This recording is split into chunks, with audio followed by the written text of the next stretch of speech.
বাংলা মানে শুদ্ধ Duff and ডার্টের সেই যে এমসিকিউগুলো রয়েছে সেগুলি তোমাদের এই ভিডিওতে সলভ করানো হবে। চ্যাপ্টার কি? চ্যাপ্টার হচ্ছে দ্য স্ট্রং রুটস। কার লেখা? এপিজে আব্দুল কালাম। ক্লাস 12-এর সেমিস্টার 3-তে এটি থেকে কিন্তু এমসিকিউ খুবই ইম্পর্টেন্ট। তবে চলো এই ক্লাসের মাধ্যমে আমরা সেগুলি শিখে নিই। Hello guys, welcome to the channel of SBI EdTech। আর আমি তোমাদের এই চ্যানেলের মধ্যে স্বাগত জানাচ্ছি। প্রথমেই বলে দিই, আমাদের একটি অ্যাপ রয়েছে SBI EdTech অ্যাপ, সেটি ডেসক্রিপশনে লিঙ্ক দেওয়া রয়েছে, অবশ্যই ডাউনলোড করে নিও নোটস এবং পিডিএফের জন্য।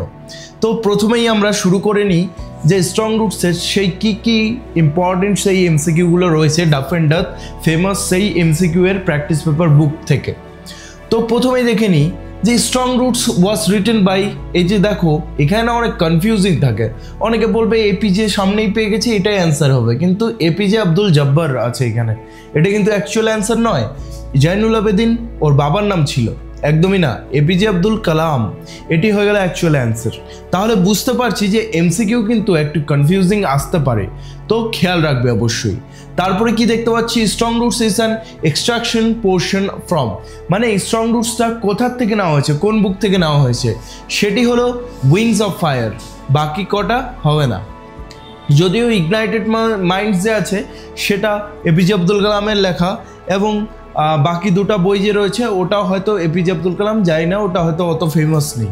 ওকে, APJ Abdul Kalam was born in the island town of, কোন টাউনে তিনি জন্মগ্রহণ করেছিলেন? ঠিক আছে, একটি দ্বীপ শহর।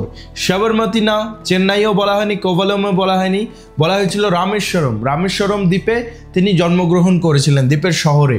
ওকে, এরপরে আমরা নেক্সট কোশ্চেনে চলে আসছি। APJ Abdul Kalam was born into a, কেমন ফ্যামিলিতে তিনি জন্মগ্রহণ করেছিলেন? তিনি আপার ক্লাস ফ্যামিলি? একদম না। আপার মিডিল ক্লাস? একদম না। লোয়ার মিডিল ক্লাস না, বলা রয়েছে মিডিল ক্লাস ফ্যামিলি। গাইস, তোমরা কি জানো এই যে আমরা সামনে মক এইরকম এমসিকিউ নোটসগুলো দেখতে পাচ্ছি, হুবহু নোটস তোমরা উত্তর সহ ডাউনলোড করে নিতে পারো আমাদের সেই SBI EdTech অ্যাপে। সেখানে গেলে তুমি যদি আলফা প্ল্যান বা ওমেগা প্ল্যানটি নিয়ে নাও, তাহলে তুমি কিন্তু পিডিএফ সাজেশনস এবং আনলিমিটেড মক টেস্ট পেয়ে যাচ্ছ। আর যদি তুমি আমার সঙ্গে এভাবে সলভ করতে চাও, তাহলে কিন্তু আলফা প্ল্যানটি তোমার জন্য একদম পারফেক্ট হবে, যেটি শুধুমাত্র 199 টাকায় পুরো থার্ড সেমিস্টারের জন্য সব কিছু তোমাদের ফ্রি থাকছে। আর কি থাকছে? Comic book PDF, comic book রূপে পুরো গল্পগুলি তুমি পড়ে নিতে পারবে, সেগুলি অ্যাপে গেলে কিন্তু তুমি দেখতেই পারবে। চলো নেক্সট কোশ্চেন, 5 নম্বর কি রয়েছে? APJ Abdul Kalam was born into a, তিনি কোন পরিবারে জন্মগ্রহণ করেছিলেন? তেলেগু না, তামিল হতে পারে, কোনকানি না, ওড়িয়াও না, তামিল ফ্যামিলিটা হয়ে যাবে অ্যাকচুয়াল অ্যান্সার। ঠিক আছে গাইস, মনে রাখতে হবে, তোমরা যদি আমাদের সেই কমিক বুকটি পড়ো তাহলে তোমাদের মনের মধ্যে কিন্তু ছেপে যাবে, এই যে গল্পটি আছে পুরোপুরি ছেপে যাবে। কারণ কি, পুরো ভিজুয়ালস দিয়ে, ইন্টারেস্টিং কমিক বুকের পিকচার্স দিয়ে সেখানে গল্পটিকে ব্যাখ্যা করা হয়েছে লাইন বাই লাইন। তারপরে কালামের বাবা কে ছিলেন? দেখবে এইখানে অনেকেই কিন্তু ভুল করে ফেলবে, ভাববে যে আছে তো এটা হয়ে যাবে জাহানাবুদ্দিন, জাহাদ আবদিন এরকম রয়েছে, কিন্তু এটা অ্যাকচুয়াল অ্যান্সার না। তারপর দুরাবদিন, একদমই না। জয়নুল আবেদিন, এটা হয়ে গেল অ্যাকচুয়াল অ্যান্সার, সি নাম্বারটা। ঠিক আছে, তো জয়নুল আবেদিন আমরা যেটা অ্যাকচুয়াল অ্যান্সার সেটা খুঁজে নেব, বাকিগুলো একটু কারেকশন করে নেব। তোমরা নিশ্চয়ই এমসিকিউ কী করে ঠিক করতে হয় ওই ভিডিওটি দেখেছো, ওটি ভিডিওতে কথা বলেছিলাম আমরা যে কনফিউজিং থাকতে পারে, তোমাদেরকে কিন্তু ঠিক করে নিতে হবে। মানে কি, এই যে যেমন কালামের মায়ের নাম কি ছিল? আশিয়াম্মা, তো আশিয়াম্মাটাই সঠিক অ্যান্সার। বাকিগুলো দেখে নিব যে এগুলো আবার ঠিক নেই, তো কারণ একটু বেশি শিওর হয়ে যাওয়া ভালো। ঠিক আছে, তারপর 8 নম্বরে চলে আসবো। নেক্সট কোশ্চেনে আসছি গাইস। এবার কি, APJ Abdul Kalam's father had, APJ Abdul কালামের বাবা ছিলেন, কি ছিলেন? তার বাবার কি ছিল? অনেক ওয়েলথ ছিল? একদমই না। ফর্মাল এডুকেশন, মানে স্কুল গিয়েছিলেন, কলেজ গিয়েছিলেন, অনেক পড়াশোনা করেছিলেন? একদমই না। Informal education? একদমই না। তার ছিল কি, নাইদার মাচ ফর্মাল এডুকেশন নর মাচ ওয়েলথ, লাস্টেরটা ডি নাম্বারটা। ঠিক আছে, দেখে নাও, ডি নাম্বারটা হয়ে গেল অ্যাকচুয়াল অ্যান্সার। তার অতটা স্কুলের বিদ্যাও ছিল না, পুঁথিগত বিদ্যা যেগুলো বইয়ের বিদ্যা, বা অত টাকা পয়সাও ধন সম্পত্তিও তার ছিল না। ঠিক আছে গাইস, তোমরা পজ করে করে কিন্তু এগুলির অ্যান্সার গেস করতে পারো। তারপরে কি, কালামের মা, কালামের ফাদার পজেস, মানে কালামের বাবার কি ছিল? ঠিক আছে, ট্রু জেনারেসিটি অফ স্পিরিট, এটা তো ছিল, এটাও ঠিক আছে। এ গ্রেট ইনেট উইজডম, হ্যাঁ এটা অ্যাকচুয়াল অ্যান্সার হয়ে যাবে। বলা হয়েছিল যে তার বাবার ভেতরে, মানে বলতে গেলে, ও আচ্ছা দেখো এই ভুল করে ফেললাম আমি, বুঝতে পারলে এই ভুলটিই হবে কিন্তু আমাদের পরীক্ষাতে। দেখো এখানে কি বলা হয়েছে যে তার বাবার কিন্তু স্পিরিটটা, আত্মাটা ছিল কি খুবই উদার। তারপর বলেছে গ্রেট ইনেট উইজডম, মানে তার ভেতরে উদারতা ছিল এবং তার মধ্যে বুদ্ধিমত্তাও ছিল। সি নাম্বারটা কিন্তু দুটো একসঙ্গে দিয়েছে, এটা অ্যাকচুয়াল আনসার হয়ে যাবে। আর এটা হবে না নিচেরটা, কারণ নাইদার আছে, নাইদার মানে নেই, কোনোটিই নেই, ঠিক আছে, তো এটা হবে না, এটাই সি নাম্বারটা অ্যাকচুয়াল অ্যান্সার হয়ে যাবে। বুঝতে পারলে ভুলটা কোথায় করলাম আমি? তাহলে সি নাম্বারটা তোমাদের অ্যাকচুয়াল অ্যান্সার। তোমরাও কিন্তু এরকম ভুল করো না পরীক্ষার মধ্যে, যাক তোমাদের এক জায়গায় ধরা পড়ে গেল বা তোমাকে বুঝিয়ে দিলাম। কালামের পিতা জয়নুল আবেদিন একটি আদর্শ সঙ্গী খুঁজে পেয়েছিলেন। Kalam's father Jainul Abedin found an ideal helpmate in, মানে কার মধ্যে তিনি একজন বলতে গেলে আদর্শ জীবনসঙ্গী হিসেবে পেয়েছিলেন? তার মাকে। তো আশিয়াম্মা হয়ে গেল অ্যাকচুয়াল অ্যান্সার। এই যে দেখো আশিয়ান্না আছে, এটা তো একদমই না, কাশিয়াম্মাও না, আসাম্মাও না, ঠিক আছে। নেক্সট আমরা চলে আসছি 11 নম্বর কোশ্চেনে। বুঝতে পারলে কেমন কনফিউজিং থাকতে পারে? চলো এরপরে কি, Kalam's parents were widely regarded as an, okay কালামের বাবা মা খুব বেশিভাবে পরিচিত কি হিসেবে? Ideal couple. এই আইডিয়াল মানে কি? অলস, ঠিক আছে, বুঝতে হবে। IDLE, যেটা ইউলিসিসে আমরা পড়েছি অলস রাজা, তো এখানে আইডিয়াল মানে হচ্ছে কি? অলস। এই আইডিয়াল মানে হচ্ছে আদর্শ, ঠিক আছে, এই আইডিয়াল মানে কি? আদর্শ। মনে রাখবে, বানানটা ঠিক মনে রাখবে, IDEAL, এটা হয়ে গেল আদর্শ, ঠিক আছে।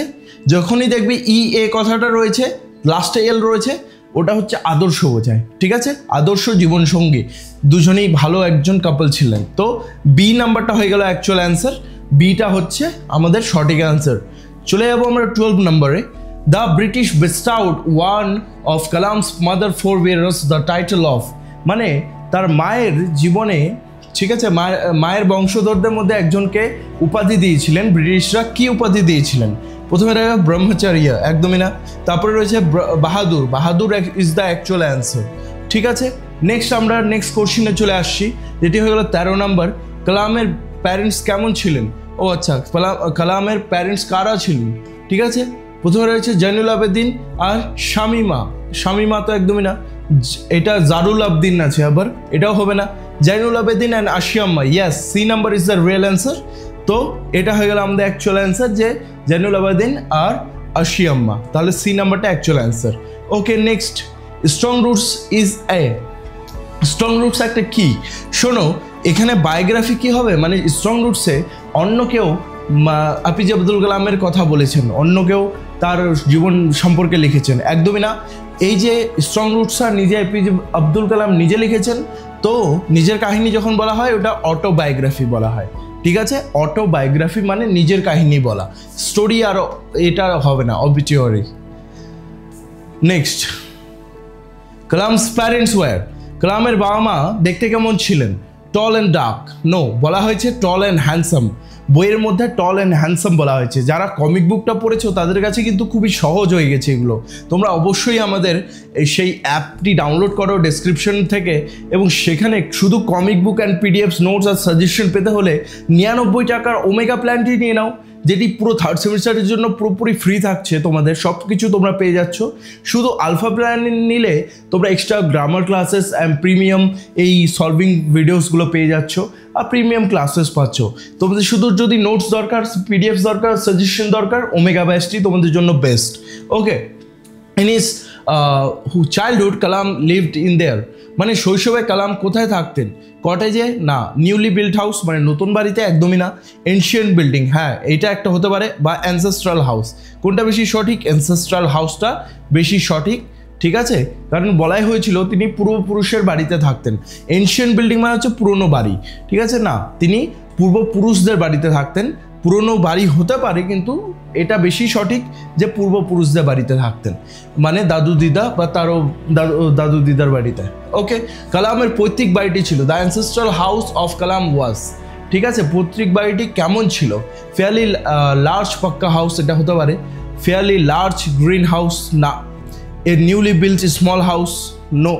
লাস্টে a newly built wooden house, new কথাটাই থাকবে না, এটা পুরনো বাড়ি, ঠিক আছে?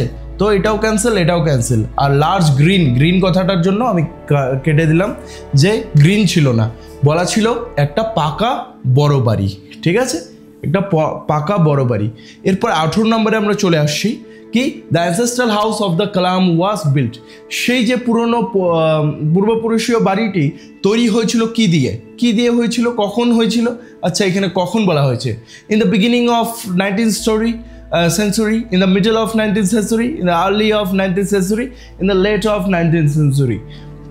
খুব বেশি কনফিউজিং, তোমরা যদি পড়েও থাকো তোমরাও কনফিউজ হয়ে যাবে, ঠিক আছে? এটা কোনটা হবে, ঠিক আছে গাইস? তোমরা অবশ্যই কমেন্টে জানিও, ঠিক আছে? কোনটা হবে এটা অবশ্যই কমেন্টে জানিও। Okay, the ancestral house of Kalam's was made of, মানে সেই যে পূর্বপুরুষীয় বাড়িটি ছিল সেটি কি দিয়ে তৈরি ছিল, অবশ্যই জানাবে সেটা। এই যে স্যান্ড অ্যান্ড ব্রিক, একদমই না। আয়রন অ্যান্ড উড, একদমই না। লাইমস্টোন অ্যান্ড স্যান্ড, একদমই না, ঠিক আছে? লাইমস্টোন মানে চুনা পাথর আর স্যান্ড মানে বালি, একদমই না। লাস্টেরটা হবে চুনা পাথর আর ইট দিয়ে তৈরি হয়েছিল, এটা হলো অ্যাকচুয়াল অ্যান্সার। ওকে, এরপরে আমরা নেক্সট কোশ্চেনে চলে আসছি, যেটা হলো the ancestral house of Kalam was situated on, সেই যে তার পূর্বপুরুষীয় বাড়িটি ছিল সেটা কোথায় ছিল, প্রত্যেক বাড়িটি কোথায় ছিল? দ্য চার্চ স্ট্রিট, না, কোনো চার্চ ছিল না সেখানে আশেপাশে। দ্য মক্স স্ট্রিট, এটা হতে পারে, ঠিক আছে? দ্য টেম্পল স্ট্রিট, না, এটা না।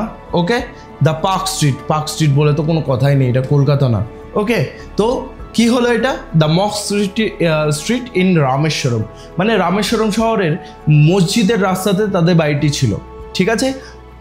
অনেকে গুলিয়ে নিতে পারে, ভুলবশত ভাবতে পারে যে মন্দিরের রাস্তা হবে, কিন্তু তাদের বাড়ি থেকে মন্দিরটি কিন্তু দূরে ছিল, কিন্তু মসজিদের রাস্তা ছিল ওটা, তাদের বাড়ির পাশে রাস্তাটি মসজিদের রাস্তা ছিল। এবং কালামের বাড়ির পাশে বেশিরভাগ মুসলিমরা বাস করত এবং হিন্দুও ছিল, তারা সুখে শান্তিতে বাস করত, ঠিক আছে গাইস? আমি আশা করছি তোমাদের এই কোশ্চেনগুলো খুব হেল্প করবে। এটি কিন্তু আমি টোটাল 80টি কোশ্চেন, মানে 80টার মতো কোশ্চেন অ্যাপের মধ্যে সলভ করেছি। তোমরা অ্যাপে যদি আলফা প্ল্যানটি নিয়ে নাও তাহলে আমার প্রিমিয়াম ভিডিও পেয়ে যাবে, সেখানে তোমরা পেয়ে যাবে যে পুরো ভিডিওতে আমরা 80টা কোশ্চেন, ইম্পর্টেন্ট কোশ্চেন সলভ করেছি।